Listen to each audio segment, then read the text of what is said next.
आज हम इस वीडियो में पढ़ने वाले हैं हर्यक वंश। क्या पढ़ने वाले हैं?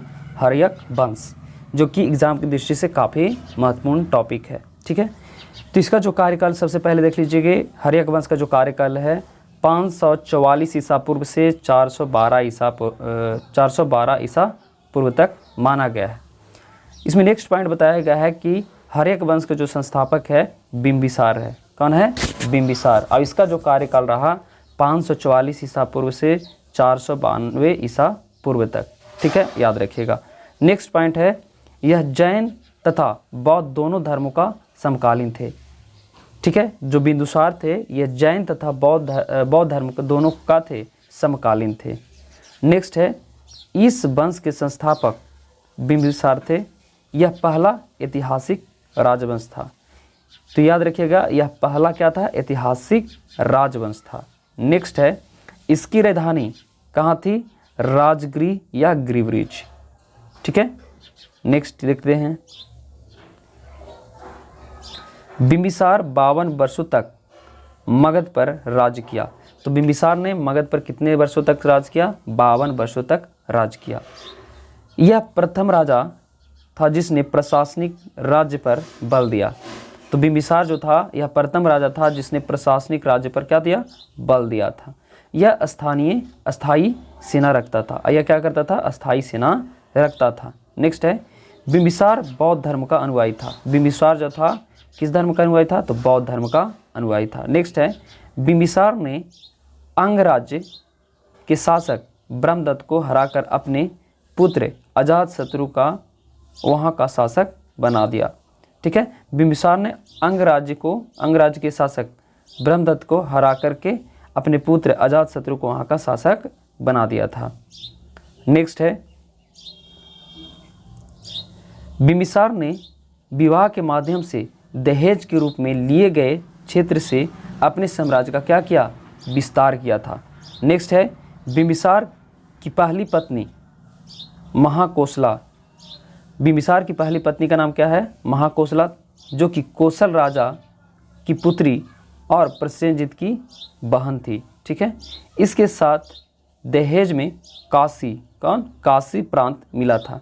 ठीक है, तो विवाह करने पर इसको कौन सा प्रांत मिला था? काशी प्रांत मिला था, जिससे 1 लाख की वार्षिक आती थी।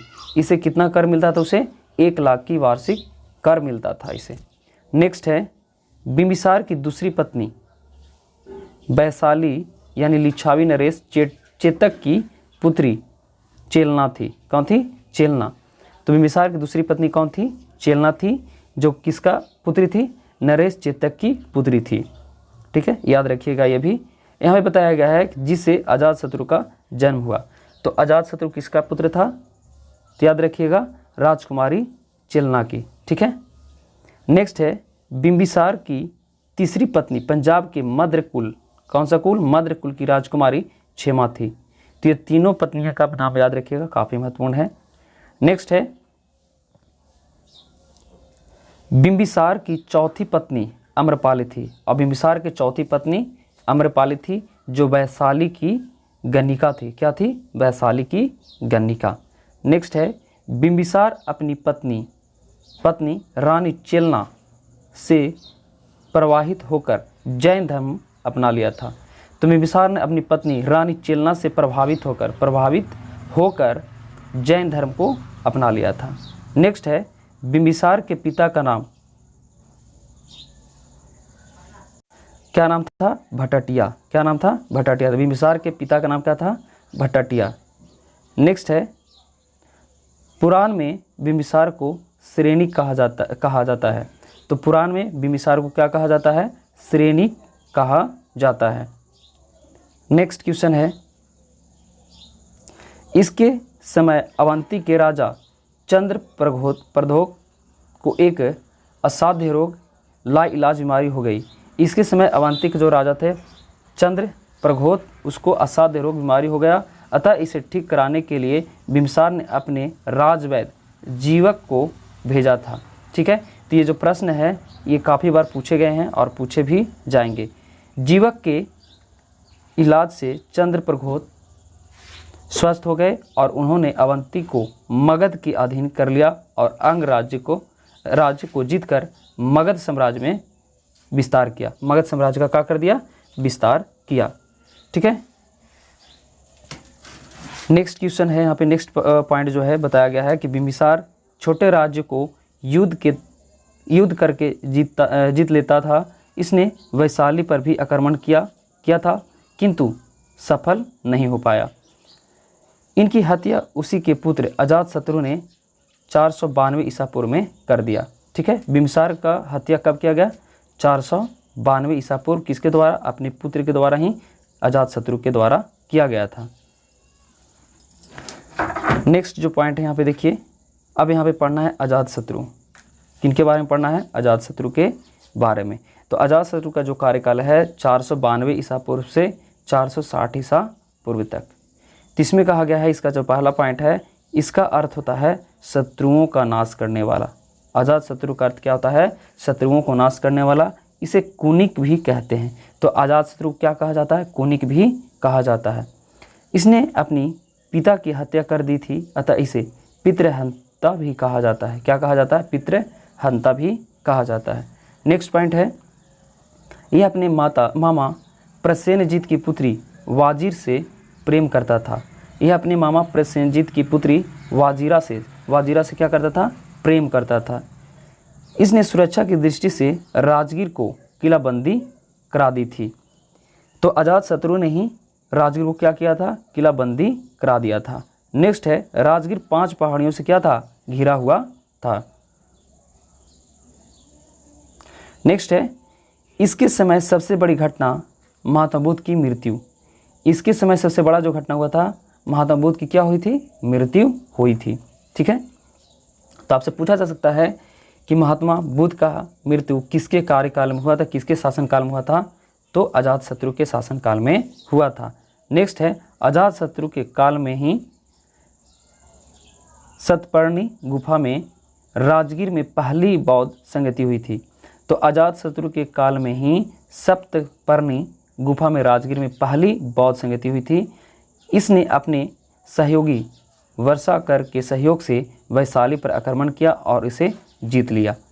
नेक्स्ट है, इस युद्ध में उसने 2 नए हथियार रथमुसल और महाशिला कंटक का प्रयोग किया। ठीक है। तो अजातशत्रु ने ये युद्ध में 2 तरह का हथियार यूज किया। ये पहला है रथमुसल और दूसरा है महाशिल कंटक। ये 2 अस्त्र थे जिसका प्रयोग अजातशत्रु ने किया था। नेक्स्ट है, यह जैन धर्म के पहले उपांग में महावीर और अजातशत्रु के रिश्ते के बारे में बताया। तो यह जैन धर्म के पहले उपांग में महावीर और अजातशत्रु के रिश्ते के बारे में इन्होंने बताया था। नेक्स्ट है, यह प्रारंभ में जैन तथा बाद में बौद्ध धर्म को अपना लिया था।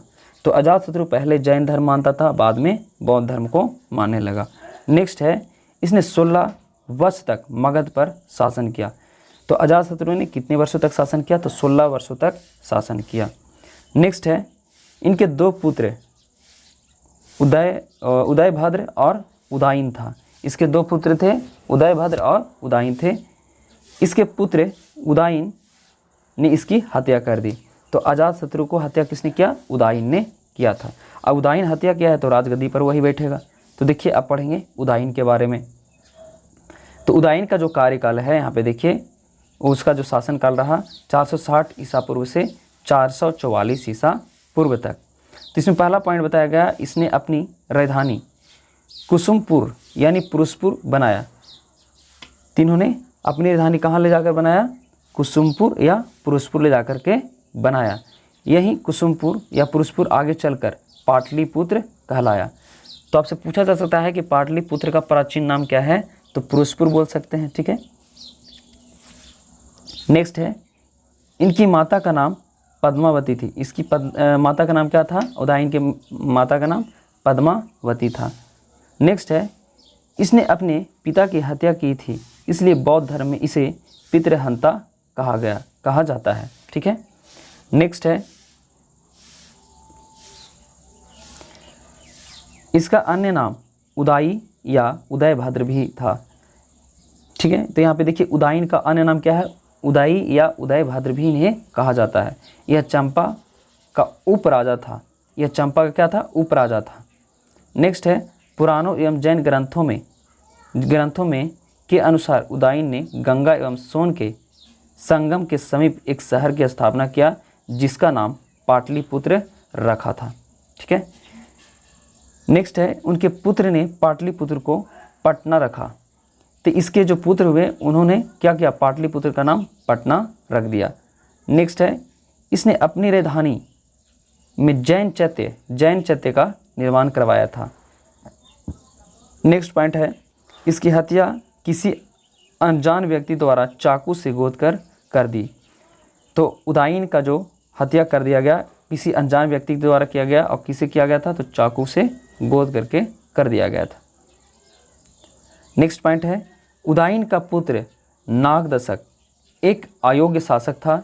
इसकी हत्या इसी के सेनापति शिशुनाग ने कर दी और एक नए वंश शिशुनाग वंश की स्थापना हो गई थी। नेक्स्ट पॉइंट इसमें बोला गया है कि महाभारत में यह जानकारी मिलता है कि मगध पर सबसे पहले बृहद्रथ वंश का शासन था। तो मगध पर सबसे महाभारत से हमें क्या जानकारी मिलता है कि महाभारत में जो मगध पे सबसे पहले जो शासन करता था बृहद्रथ वंश का शासन था, और इसके जो संस्थापक थे बृहद्रथ थे। नेक्स्ट है इस वंश का सबसे प्रतापी शासक जरासंध था। तो इस वंश का सबसे प्रतापी जो शासक था जरासंध था। ठीक है। नेक्स्ट पॉइंट है इसकी राजधानी ग्रीवरिज था। इसकी जो राजधानी था कहाँ था, ग्रीवरिज था। जरासंध ने अपनी साम्राज्य विस्तार का पूरे उत्तर भारत में करना चाहता था। यानी जो जरासंध था जो अपने साम्राज्य को